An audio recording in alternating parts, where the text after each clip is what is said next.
আসসালামু আলাইকুম। Programming mindset চ্যানেলের পক্ষ থেকে স্বাগতম জানাচ্ছি আমি আরিফুল ইসলাম। আজকে আমরা পিএসপির খুব একটি ইম্পর্টেন্ট টপিকস ডিপেন্ডেন্সি ইনজেকশন নিয়ে আলোচনা করব। ডিপেন্ডেন্সি ইনজেকশনটা পিএসপি ওয়ার্ল্ডে খুবই ইম্পর্টেন্ট। আমরা ডেভেলপার যারা আছি সবাই কিন্তু ডিপেন্ডেন্সি ইনজেকশনের সাথে পরিচিত, কিন্তু রিয়েল লাইফ হয়তো অনেকে ইউজ করছে অথবা ইউজ করে নাই, বিষয়টার সাথে অনেকেই ক্লিয়ার না। সে বিষয়টাকে আজকে আমি বিস্তারিতভাবে আপনাদের সামনে তুলে ধরব। টিউটোরিয়ালটি কিছুটা লম্বা হলেও আশা করি শেষ পর্যন্ত দেখবেন, এতে করে আপনাদের কিছুটা কনফিউশন থাকলে সেটা দূর হয়ে যাবে। আমি এখানে আমার রুট ডিরেক্টরিতে একটা ফোল্ডার তৈরি করে নিয়েছি, আপনারা দেখতে পাচ্ছেন। এখানে ফোল্ডারের নাম দিয়েছি প্রোগ্রামিং মাইন্ডসেট, যেহেতু আমার এটা চ্যানেলের নাম। তো আমি এখানে একটি ইন্ডেক্স ফাইল তৈরি করতেছি। ইন্ডেক্স ফাইল তৈরি করার পরে আমি এখানে একটি কম্পোজার ফাইল তৈরি করে নিই। যেহেতু আমরা অবজেক্ট ওরিয়েন্টেড প্রোগ্রামিং করব, কোড অ্যাপ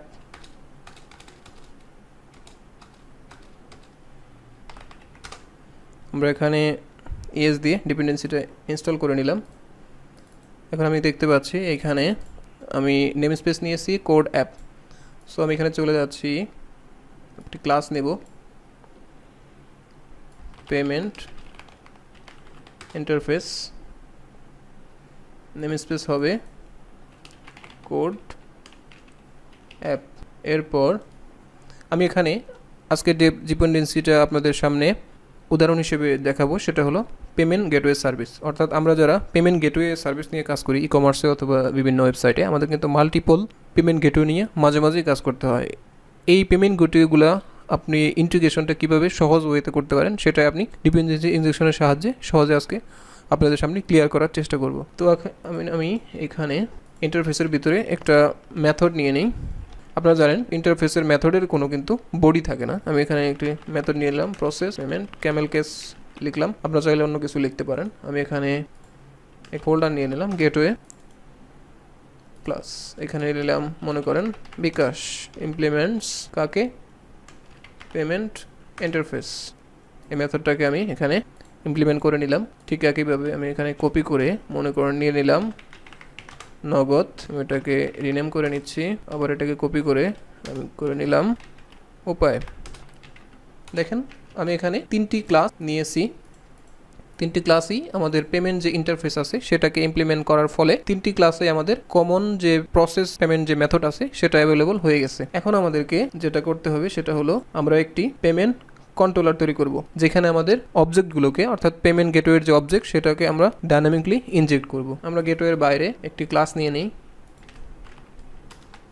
পেমেন্ট কন্ট্রোল। আপনারা চাইলে অন্য একটা নাম দিতে পারেন, কোনো সমস্যা নেই। এখানে আমি একটি প্রাইভেট প্রপার্টি নিয়ে নিচ্ছি পেমেন্ট গেটওয়ে, এখানে কনস্ট্রাক্টর নিয়ে নিচ্ছি। কনস্ট্রাক্টরে আমরা যেটা করব সেটা হলো আমাদের যে ইন্টারফেস নিয়েছি আমরা পেমেন্ট ইন্টারফেস, এইটাকে যে ক্লাসগুলো ইমপ্লিমেন্ট করেছে সেই ক্লাসের অবজেক্টগুলো আমাকে এখানে ডাইনামিকলি ইনজেক্ট করবে, সেটা হবে পেমেন্ট ইন্টারফেস টাইপ। এই জন্য আমরা এখানে পেমেন্ট ইন্টারফেস নিয়ে নিচ্ছি পেমেন্ট নামে। এখন আমি এই যে পেমেন্ট গেটওয়ে আছে, পেমেন্ট গেটওয়ে এটাকে এই পেমেন্ট অবজেক্টটাকে এখানে অর্থাৎ পেমেন্ট ইন্টারফেস টাইপ একটা আমরা এখানে তৈরি করে নিলাম, সেটাকে আমরা ডাইনামিকলি এইখানে অ্যাসাইন করে দিচ্ছি। এখন এটার ভিতরে আমরা আরেকটি মেথড তৈরি করে নিব যেটা আমরা ইন্টারফেসে তৈরি করেছি। এই ধরনের একটা মেথড আমি এখানে তৈরি করে নিব, সেটা অবশ্যই হবে পাবলিক। এখন যেটা করব আমরা যে পেমেন্ট অবজেক্টটা আসতেছে আমাদের বাইরে থেকে কনস্ট্রাক্টরের মাধ্যমে, সেটাকে আমরা এইখানে ডাইনামিকলি ধরে তারপরে আমরা প্রসেস পেমেন্টে চলে যাব। মনে করেন এখানে আমরা একটা অ্যামাউন্ট নিয়ে নিলাম, যেটা আমরা এইখানে একটু মডিফাই করে নিই। সবগুলোকেই এখানে দিয়ে দিতে হবে, না হলে এরর শো করবে। আমরা সবগুলোতে দিয়ে নিলাম এবং ইন্টারফেসের এখানেও দিয়ে নিলাম এবং ফাইনালি এখানে আমরা অ্যামাউন্টটাকে বসিয়ে দিলাম। এখন দেখেন আমরা এই মেথডটাকে এখানে অ্যামাউন্টটা যেটা আমরা বাইরে থেকে আর্গুমেন্ট হিসেবে পাস করব সেটা আমরা এই প্রসেস পেমেন্টের মধ্যে দিয়ে দেব। সেটা যখন এখানে আসবে আমি এখানে কিছু ইকো করি, ইউ আর পেইং ইউজিং বিকাশ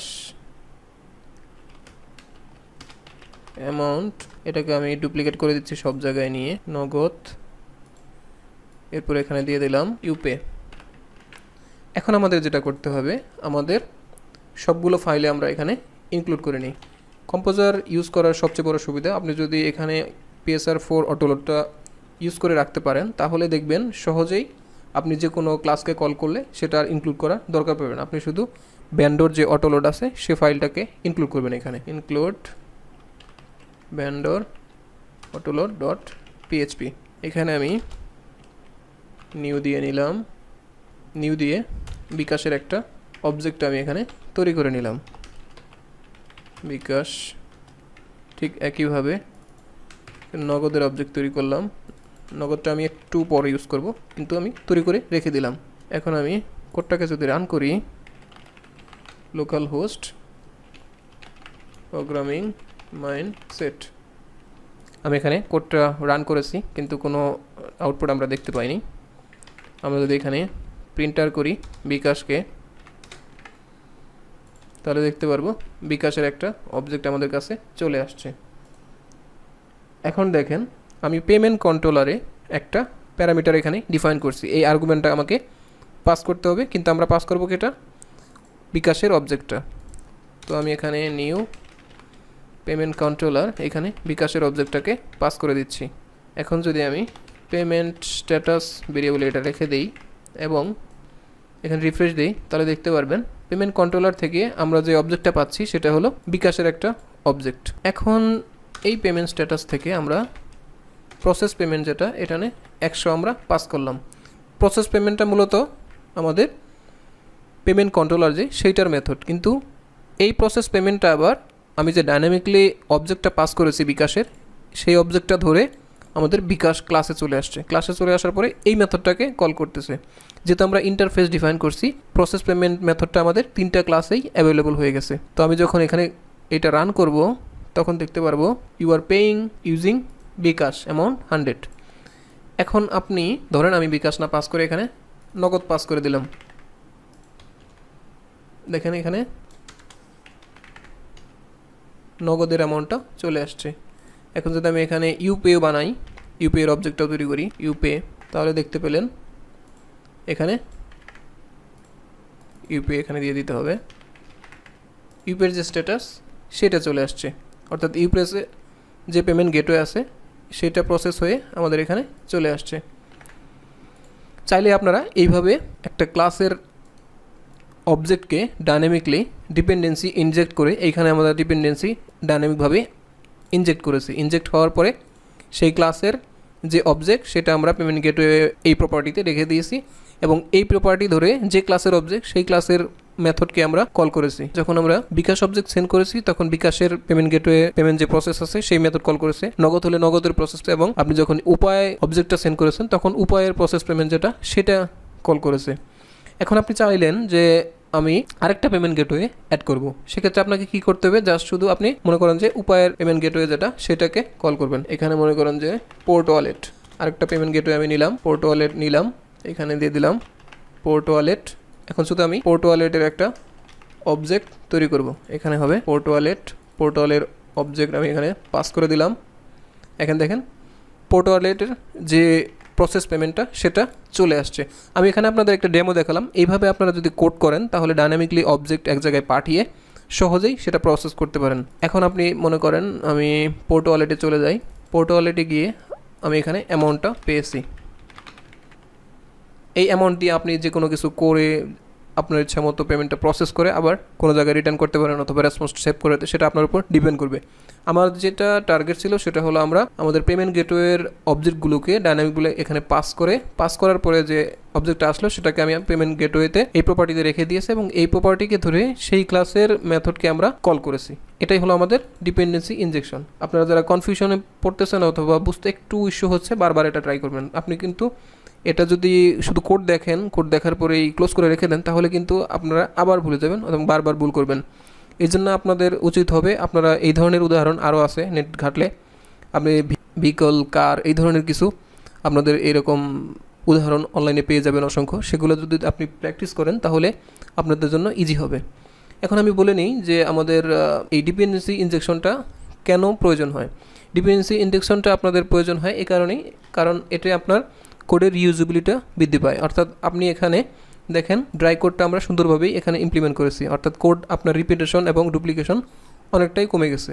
আরেকটা হলো ডিকাপলিং অথবা সেগমেন্টেশন আলাদা হয়ে যাওয়া। এটা হওয়ার ফলে আপনার একটা কোডের অথবা ক্লাসের প্রতি আরেকটা ক্লাসের যে ডিপেন্ডেন্সি সেটা কমে গেছে। আরেকটা বিষয় আছে, সেটা হলো টেস্টেবিলিটি। আপনার কোডের টেস্টেবিলিটি এখন আপনি সহজেই টেস্ট করতে পারেন। আপনি যদি বিকাশের এই অবজেক্টটাকে পেমেন্ট টেস্ট করতে চান সেটা করতে পারবেন, নগদ দিয়ে টেস্ট করতে পারবেন, পেমেন্ট কন্ট্রোলারটাকে আলাদাভাবে টেস্ট করতে পারবেন। কিন্তু আপনি যদি সবগুলো কোড একটা মেথডে অথবা একটা ক্লাসের ভিতরে রেখে দিতেন, সেক্ষেত্রে কিন্তু আপনি পিএইচপি ইউনিট টেস্ট করতে গেলে টেস্টের যে টেস্ট কেস লিখবেন সেক্ষেত্রে অনেকগুলো ইস্যু ফেস করতেন। এরপরে আসে ফ্লেক্সিবিলিটি অথবা এক্সটেন্সিবিলিটি হলো আপনি যখন ইন ফিউচারে আরও পেমেন্ট গেটওয়ে আছে, এসএসএল কমার্স, তারপরে ব্যাঙ্ক পেমেন্ট গেটওয়ে, এগুলো যখন আপনি ইন্টিগ্রেট করতে যাবেন আপনার ক্লাসের একটা ক্লাসকে কপি করেই সহজে শুরু করে দিতে পারেন। কিন্তু আপনার এইখানে কি হচ্ছে, এই পেমেন্ট কন্ট্রোলারের ভিতরে অথবা আপনি যে ক্লাস ডিফাইন করবেন সেটার ভিতরে কি হচ্ছে সেটা কিন্তু আপনার হাত দেওয়ার কোনো দরকার পড়বে না।